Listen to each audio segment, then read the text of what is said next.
Uy, babe, andito ka na pala. Sakto-sakto yung mga kaibigan mo, nandyan na.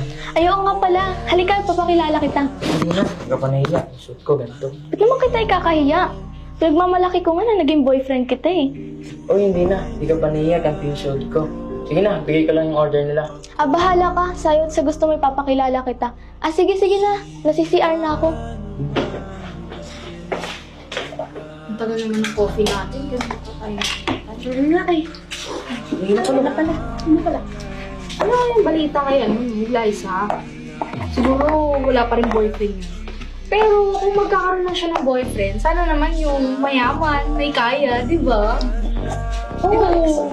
Tsaka yung kayang bilhin yung mga gusto niya. Tignan mo ako. Nabibili ko lahat ng gusto ko. Eh oo, agree ako dyan. Pero di ba, ang importante, mas importante, ang respeto. Siguro, hindi naman importante na mayaman yung isang tao. Ang importante, mahal ka ng isang tao, di ba? Nagtulong-tulong kami dala ni Aliyah para may kaya kami ngayon. Di ba, love? Tama naman yun. Pero, syempre, ang ganda kaya ni Glyza. Hindi naman pwedeng sinasayang niya yung kagandahan niya sa mga ganyan lang. Dapat, ganito, kaya ni Derek. Dapat ganito yung mga pinipili niya. Ako. Correct. Ikaw, Derek, bakit ba kasi ayaw mo paligawan yun? Ang tagal-tagal mo nang gusto yun, ha? Oo nga. Naghihintay pa kasi ako eh, tsaka ayaw ko rin masyadong magmadali muna. Parang gusto ko man maging kaibigan niyo muna, alam mo eh. Well, baka naman torpe ka lang. Kaya nga. Di naman. Uy, di ba yun yung mga klase ng girlfriend mo? Oo, bakit? Parang nirereto nila yung yung girlfriend mo sa ibang lalaki. Oo nga. Bakit ganun? Naireto sa iba yung girlfriend mo? Okay lang yan. Totoo naman lahat ng sinasabi nila eh. Kaya niyang buhayin si Glyza. Sige na, trabaho na tayo. Tara na.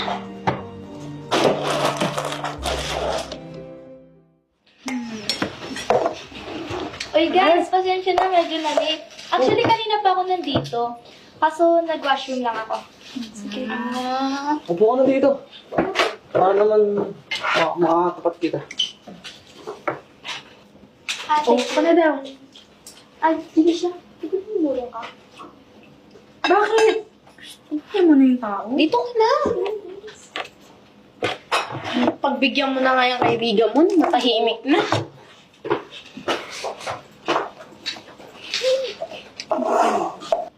Okay, ikaw, Glyce. Hanggang kailan mo kakaririn yung pagiging single mo? Ano? Wala ka bang magiging boyfriend? Papakilala sa amin? Ito, si Derek. Tsaka, dapat kung pipili ka, mayaman, ha? Huwag mong kakalimutan yon kasi para hindi ka na nagtatrabaho, di ba? Oo, tsaka babae ka, no? Hindi ka dapat nagtatrabaho. Correct. Tatanda ka dyan agad. Ayan, Dapat- na kay Derek na lahat. Ito, siya ang boyfriend ko. Boyfriend mo? Talaga ba, Glyza? Ito yung boyfriend mo? Ito yung waiter dito, ah.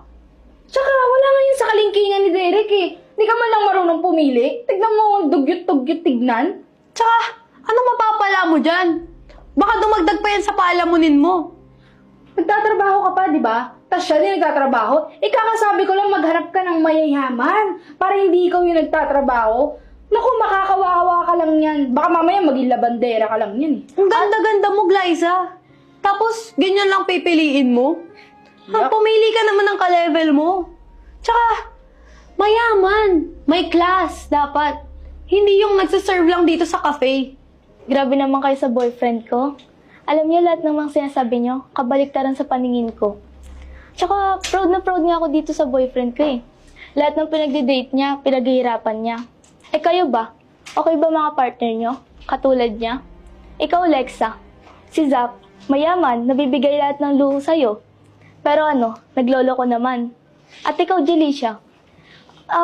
Napakayaman nga, may business. May restaurant yung boyfriend mo. Pero wala naman time sa'yo. Alam niyo kayong dalawa, bago niyo pagsabihan yung boyfriend ko ng kung ano-ano at i-judge siya ng ganyan, hindi niyo muna tignan yung mga boyfriend niyo. Alam niyo guys, kahit hindi niya nabibigay yung mga gusto ko, nabibigay niya naman yung pagmamahal na gusto ko.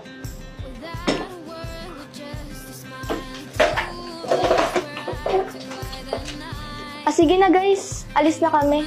Kayo-kayo na lang. Tuloy nyo na yung reunion nyo. Enjoy na lang.